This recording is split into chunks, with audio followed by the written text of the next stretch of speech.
मैं मां हूं, धरती मां। पूजा एक ऐसी भावना है जो उसी मन में जन्म लेती है जिसमें ईश्वर को पहचानने की शक्ति हो। पूजा ईश्वर को धन्यवाद देने का एक ऐसा ढंग है जिसे रीतियों, रूढ़ियों और आडंबरों में सीमित नहीं किया जा सकता।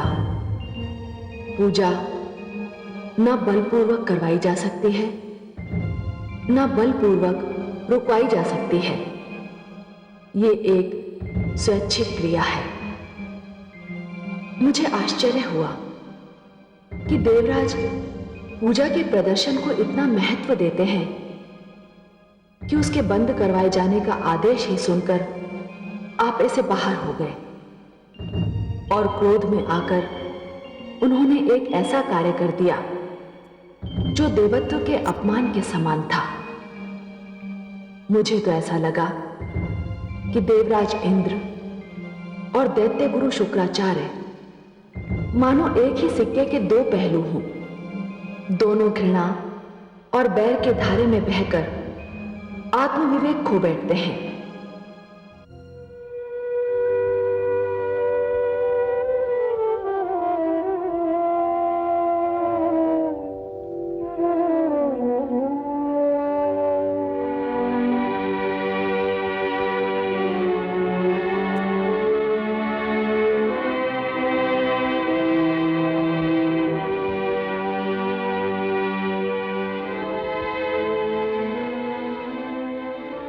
महादेवी, मैं जानता हूं कि आपका हृदय बहुत कोमल है। किसी की भी पीड़ा आपको विवल कर देती है, उदास बना देती है। और ये तो आपके पौत्र और प्रपौत्र का प्रश्न था। पर अब किया भी क्या जा सकता है महादेवी? विरोचन और बलि के साथ जो कुछ हुआ केवल उसी का दुख होता तो संभवतः सहन भी हो जाता।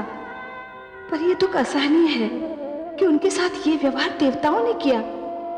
यदि देवता भी षड्यंत्र और छल कपट पर उतर आएंगे, दैत्यों और दानवों की तरह क्रूर, अत्याचारी और भावनाहीन हो जाएंगे, तो फिर संसार का क्या होगा?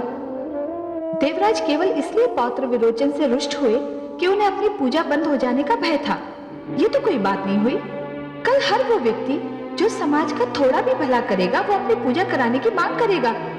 फिर पूजा श्रद्धा की भावना से नहीं होगी, वो एक कर का रूप धारण कर लेगी। पूजा पूजा नहीं रहेगी, व्यवसाय और व्यापार बन जाएगी। आप सत्य कह रही हैं महादेवी। मैं तो दुखी भी हूं और क्रोधित भी, और इसीलिए मैंने देवताओं से अपना संबंध विच्छेद कर लिया है।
ईश्वर, क्या संसार के सारे दुख तूने मेरे ही भाग्य में लिखे थे? इतना दुख मैं कैसे सहन करूं, कैसे? ये दिन दिखाने से पहले ही तूने मुझे क्यों नहीं उठा लिया? क्यों नहीं उठा लिया?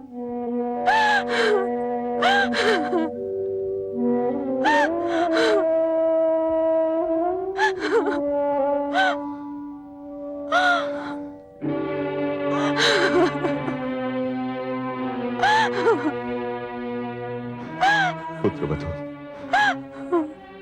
धैर्य रखो। धीरज रखो पुत्रवधू। कैसे धीरज धरो ताया श्री, कैसे?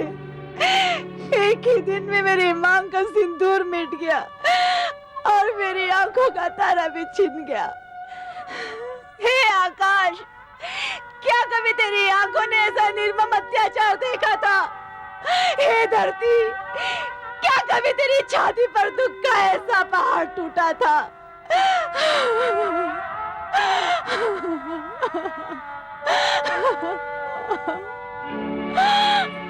बस करो पुत्री, बस करो।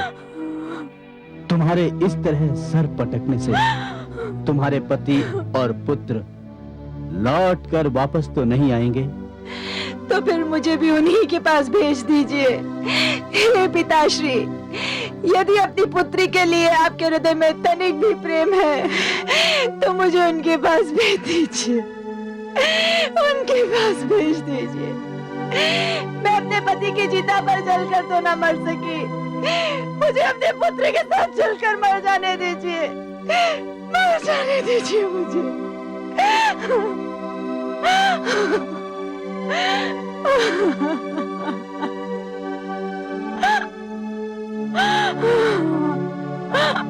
बस करो पुत्री, बस करो। तुम्हारे दुख ने तो धरती आकाश को हिला कर रख दिया। मैं शिष्य विरोचन को बचा नहीं सका, क्योंकि जो कुछ हुआ मेरी अनुपस्थिति में हुआ। मेरे पहुंचने पर यदि विरोचन का शव मेरे समक्ष होता तो मैं संजीवनी मंत्र से उसे जीवित कर देता, परंतु कायर इंद्र ने उसके शव को भी जला दिया।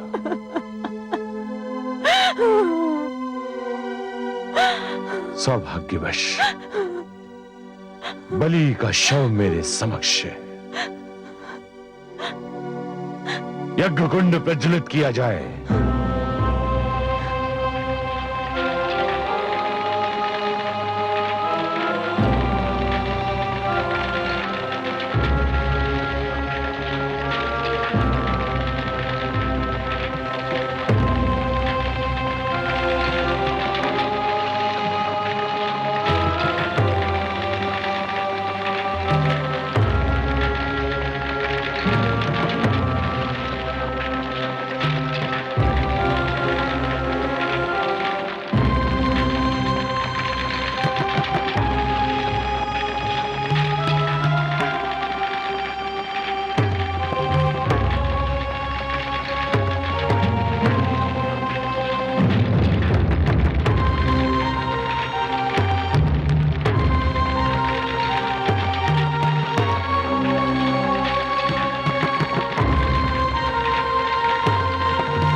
पुत्र, पुत्र।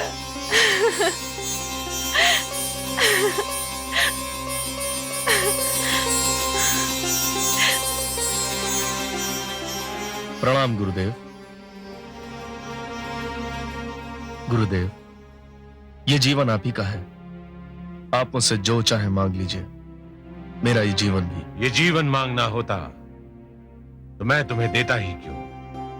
ये जीवन मैंने तुम्हें इसलिए दिया है कि मैं तुमसे कुछ और मांग सकूं।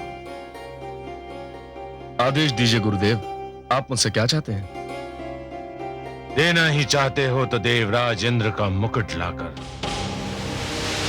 मेरे चरणों में धर दो।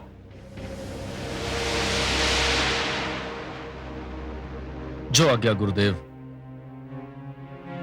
रुक जाओ।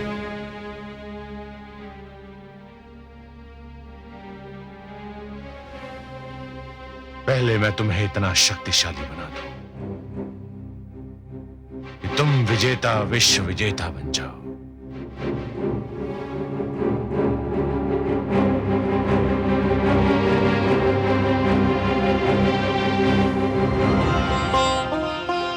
देखा आपने महादेवी, देखा विवेक और संयम से कार्य ना लेने का परिणाम। न जाने देवराज को क्या हो गया है। अच्छी भली शांति छाई हुई थी तो उन्होंने पौत्र विरोचन की हत्या कर दी, वो भी धोखे से। अब बलि उनका शत्रु हो गया है। पुत्र प्रहलाद ने जो शांति का वातावरण बनाया था उसे देवराज ने समाप्त कर दिया। पुत्र प्रहलाद ने जो देवताओं से संधि की थी वो भी टूट गई। हे कमल नयन, अब मुझे चिंता हो रही है। चिंता का विषय यह नहीं है महादेवी कि जो हुआ वो बुरा हुआ। चिंता का विषय तो यह है कि आगे जो होगा वो भी भला नहीं होगा। हे कमल नयन, क्या होने वाला है? महादेवी, दो पक्षों में संधि का टूटना एक श्रृंखला के टूटने के समान होता है। एक कड़ी टूट जाती है तो कड़ी पर कड़ी टूटने लगती है। महादेवी, मोती जिस डोर में पिरोए हुए होते हैं, यदि वो डोर ही टूट जाए तो सारे के सारे मोती भूमि पर बिखर जाते हैं। और इन बिखरे हुए मोतियों को दोबारा समेटना और फिर से उसी डोर में पिरोना यह सरल कार्य नहीं होता महादेवी। जानती हूँ कमल नयन, बसी बसाई नगरी को उजाड़ना सरल कार्य होता है, उसी नगरी को फिर से बसाना बहुत कठिन होता है। वर्ष और पीढ़ियां बीत जाती हैं उसे बसाने में। सत्य कहा महादेवी। समझौते का तोड़ना सदैव शत्रुता को जन्म देता है, और शत्रुता एक ऐसा विषैला पौधा है जिस पर केवल द्वेष के पुष्प और संदेह के कांटे ही उगते हैं। और ये द्वेष और संदेह कई पीढ़ियों तक अपना रंग दिखाते रहते हैं। हे महादेवी, हिरण्यकशिपु ने जो शत्रुता का विषैला वृक्ष बोया था उसे मेरे भक्त प्रहलाद ने जड़ से उखाड़ कर फेंक दिया था। पर अब मुझे यह भय है महादेवी कि प्रहलाद की तीसरी पीढ़ी में यह विषैला पौधा कहीं फिर से अपना सिर न उठा ले। परंतु हे कमल नयन, इसमें मेरे प्रपौत्र बलि का कोई दोष नहीं। यदि कुछ हुआ तो उसका उत्तरदायी मैं देवराज को ही मानूंगी। मुझे भी बलि से सहानुभूति है महादेवी। निस्संदेह उस पर अत्याचार हुआ है। पर महादेवी, यही तो परीक्षा के क्षण होते हैं। इन्हीं क्षणों में यह सिद्ध होता है कि कौन अपना विवेक और संयम खो देता है और कौन खो नहीं देता। देवराज इंद्र ने अपना विवेक खोया, अपना संयम खोया, तो उनके हाथों से एक घोर अपराध हो गया। अब देखना यह है कि बलि अपने विवेक और संयम पर नियंत्रण कर सकता है या नहीं। पांव तले रौंदी जाए तो चींटी भी काट लेती है। बलि के साथ देवराज ने जो व्यवहार किया उसे देखते हुए मुझे बलि का क्रोध सर्वथा उचित लग रहा है। मैं आपकी बात समझ रहा हूं महादेवी, पर यह जान लीजिए कि सृष्टि की हर वस्तु किसी न किसी सीमा में बंधी हुई है।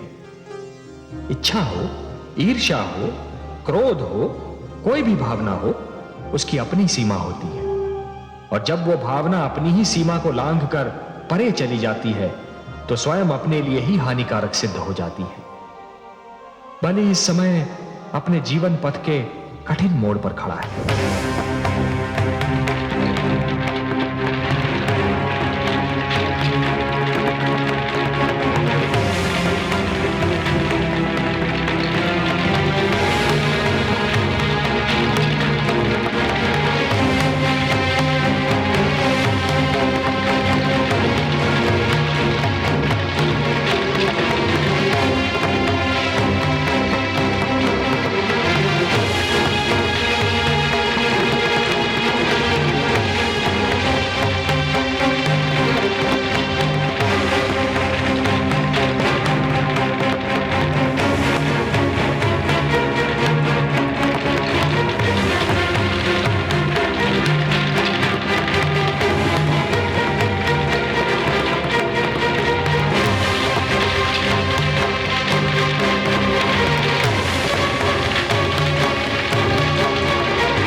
ये रथ मैं तुम्हें भेंट कर रहा हूं शिष्य। संसार में ऐसा दूसरा रथ कहीं नहीं है। वो कौन सा अस्त्र है जो इसमें नहीं है? वो कौन सा शस्त्र है जो इसमें नहीं है? ये विजयी रथ है। न कोई इसकी राह रोक सकता है, न कोई इसे हानि पहुंचा सकता है। ये विश्व विजयी रथ है, त्रिलोक विजयी रथ। अपने अभियान पर तुम इसी रथ पर सवार होकर निकलोगे। विजय श्री तुम्हारी प्रतीक्षा में सांस थामे खड़ी है। गुरुदेव,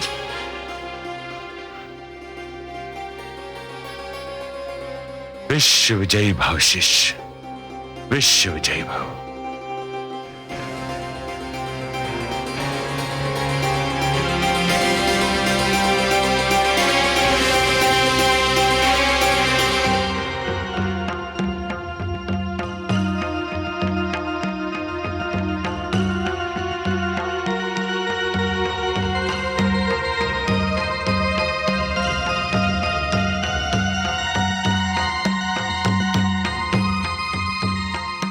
प्रणाम माताश्री। आयुष्यमान भव पुत्र। ओम सर्वमंगल मांगल्ये शिवे सर्वार्थ साधिके शरण्ये त्र्यंबके गौरी नारायणे नमस्ते। आयुष्मान भव। तुम्हारे सिर पर राजमुकुट रखने का शुभ कार्य तुम्हारे पिता सम्राट विरोचन को करना था, परंतु मुझे खेद है ऐसा नहीं हो सका। किंतु गुरु भी पिता के समान होता है। मैं दैत्यों का कुल गुरु हूं। मैंने दैत्यों की कई पीढ़ियों को शिक्षा दीक्षा दी है। इस दृष्टि से मैं दैत्यों का पितामह हूं। और आज इस राजमुकुट को पहनाने का शुभ कार्य मैं स्वयं करूंगा। ओम रत्ने कल्पितमासनं विमजले स्नानं च दिव्याम्बरां नानारत्न विभूषितां मृगवदा मोदाङ्कितं चन्दनं जाति चम्पकबिल्वपत्रचटितं पुष्पं च धूपं तदा दीपं देवदयानि देवसुपते अल्कल्पितं गृह्णां सौवर्णे मणिकण्डितरत्नचित्ते पात्रे दुतं पायसं स्वम्।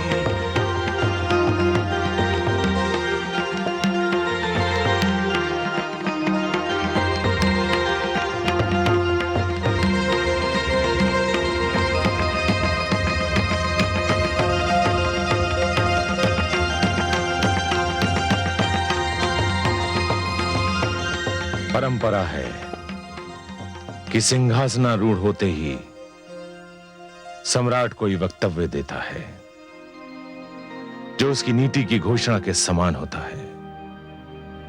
तुम भी अपनी नीति की घोषणा करो शिष्य। घोषणा नहीं गुरुदेव, महाराज प्रहलाद के सिंहासन पर बैठकर महाराज विरोचन का मुकुट सिर पर धारण करके मैं घोषणा नहीं गर्जना करता हूं। मैं विरोचन पुत्र बलि देवताओं के विरुद्ध निरंतर युद्ध की घोषणा करता हूं। यह मेरी प्रथम और अंतिम नीति होगी। यह युद्ध आज से, अभी से, इसी क्षण से आरंभ किया जाए। आप सब युद्ध की तैयारियां कीजिए। महाराज बलि की जय, महाराज बलि की जय, महाराज बलि की जय, महाराज बलि की जय, महाराज बलि की जय, महाराज बलि की जय, महाराज बलि की जय।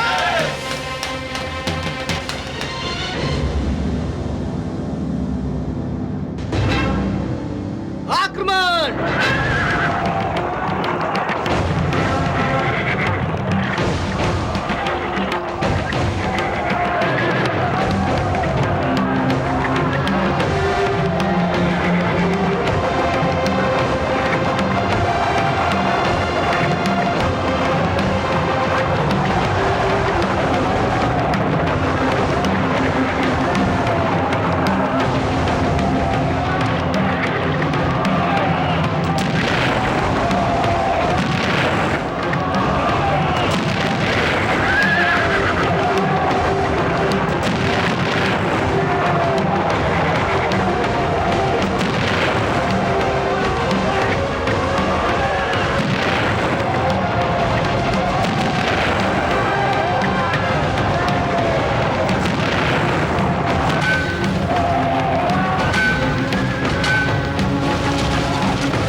देवराज, देवराज, देवराज।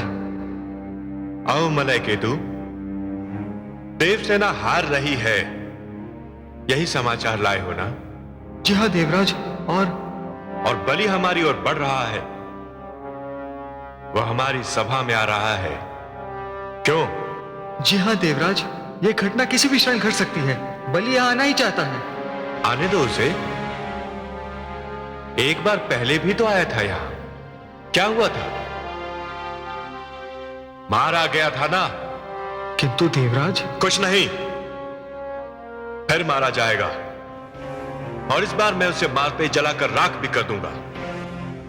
दैत्य गुरु शुक्राचार्य को उसे पुनर्जीवन प्रदान करने का अवसर ही नहीं दूंगा मैं। क्षमा करे देवराज, किंतु आप त्रिलोकीनाथ भगवान श्री विष्णु के क्रोध को भूले जा रहे हैं। कितने रुष्ट थे वो जब हमने पहली बार बलि का वध किया था। तब बात और थी, तब वो एक ऐसे पुत्र के रूप में आया था जिसके पिता का वध हुआ था। परंतु आज तो वह आक्रमणकारी है, और आक्रमणकारी किसी भी प्रकार की दया का अधिकारी नहीं होता। उसे आने तो दो। मैं आ गया हूं देवराजेंद्र, तुम्हारी मृत्यु का संदेश बनकर।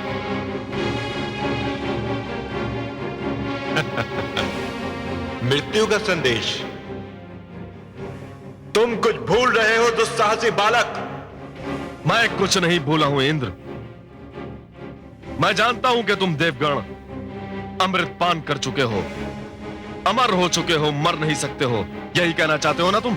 जानते हो तो ऐसी मूर्खता की बातें क्यों कर रहे हो?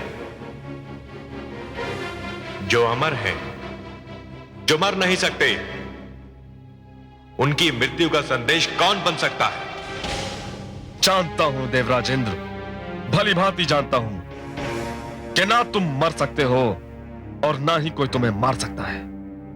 परंतु कायरों के कायर इंद्र, मैं तुम्हें और तुम्हारे इन दासों को, जिन्हें सब चाव से देवता कहते हैं, जानते हो कहां पहुंचाऊंगा? हाँ हाँ बताओ, बताओ ना, कहां पहुंचा सकते हो तुम?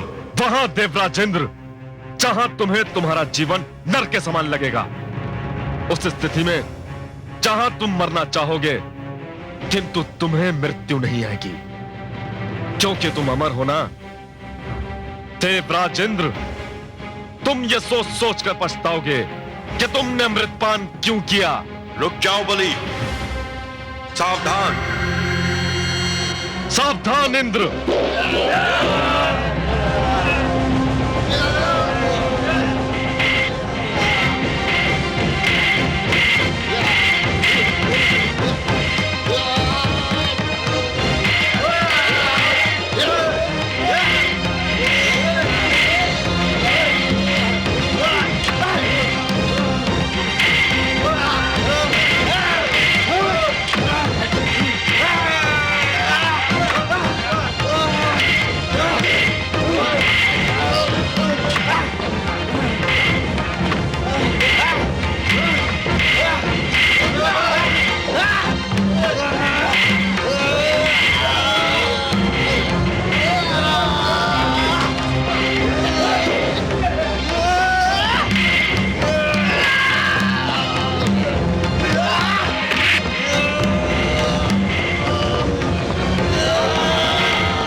सेनापति, यह मुकुट संभाल कर रख लीजिए और समस्त देवताओं के मुकुट भी बटोर लिए जाएं। जो आज्ञा सम्राट।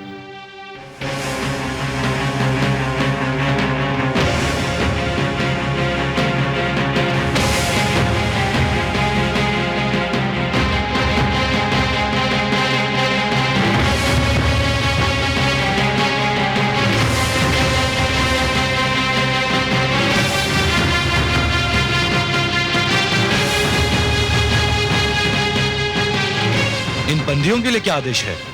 इन्हें कारागार में डाल दिया जाए? नहीं,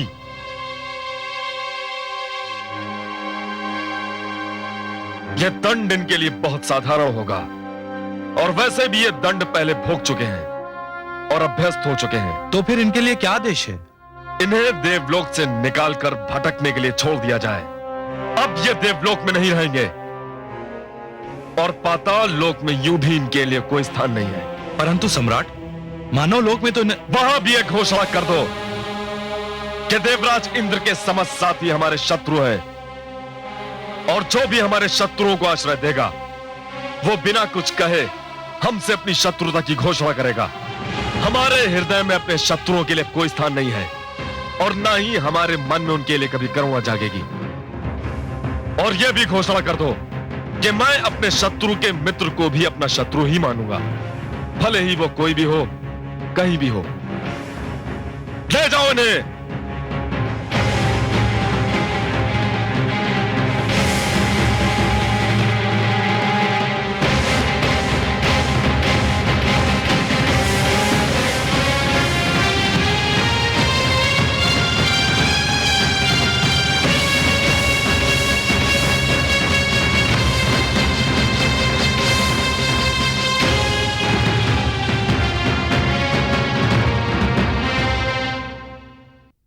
गुरुदेव, गुरुदेव, गुरुदेव, गुरुदेव,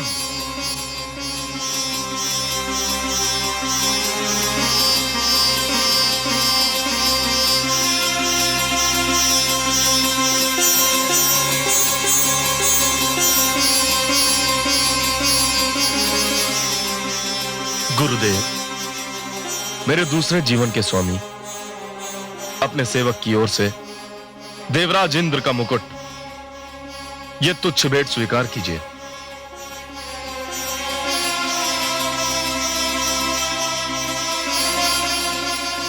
धन्य हो शिष्य, तुम धन्य हो। गुरुदेव, आपने केवल मुझसे देवराज इंद्र के मुकुट की मांग की थी, परंतु मैं आपके चरणों में समस्त देवताओं के मुकुट अर्पित करता हूं।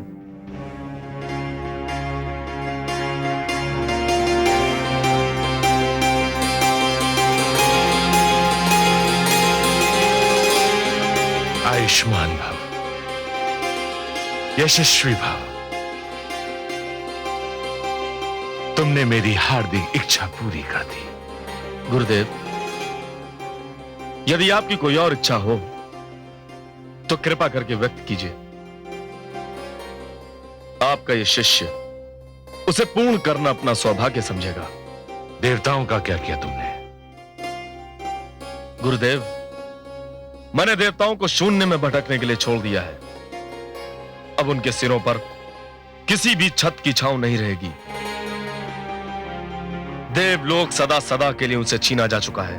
बस इसी स्थान पर मेरे मस्तिष्क में शंका सिर उठाने लगती है। अर्थात गुरुदेव? देवलोक तो उनसे पहले भी छीना जा चुका है। तुम्हारे पितामह हिरण्यकश्यपु ने इंद्रासन प्राप्त कर लिया था, इंद्रलोक पर अपना आधिपत्य जमा लिया था, परंतु तुम्हारे दादा श्री प्रहलाद ने उसे देवताओं को लौटा दिया था। कहीं ऐसा ना हो कि तुम या तुम्हारी अगली पीढ़ी एक बार देवलोक देवताओं को वापस लौटा दे। गुरुदेव, जहां तक मेरा प्रश्न है, मैं ये प्रण करता हूं और आपको ये वचन देता हूं कि मैं देवलोक कदापि देवताओं को नहीं लौटाऊंगा। और रही बात मेरी पीढ़ी की, तो मैं ये घोषणा करता हूं कि देवलोक देवताओं को लौटाना है या नहीं, यह अधिकार केवल आपका रहेगा। देवराज सहित समस्त देवताओं के मुकुट दैत्य गुरु शुक्राचार्य के चरणों में देखकर आपको अवश्य दुख हो रहा होगा। है भी दुख की बात। महादेवी, मुकुट तो केवल वैभव के प्रतीक होते हैं, उनका इससे अधिक कोई महत्व नहीं होता। सत्य पूछिए तो देवताओं के मुकुट उतरते हुए देखकर दुख कम हुआ।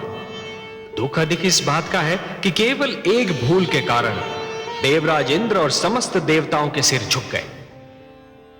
हे महादेवी, जिस प्रकार चरित्र की हानि धन की हानि से अधिक बड़ी दुर्घटना होती है, उसी प्रकार देवत्व का अपमान देवताओं के अपमान से अधिक बड़ी दुर्घटना है।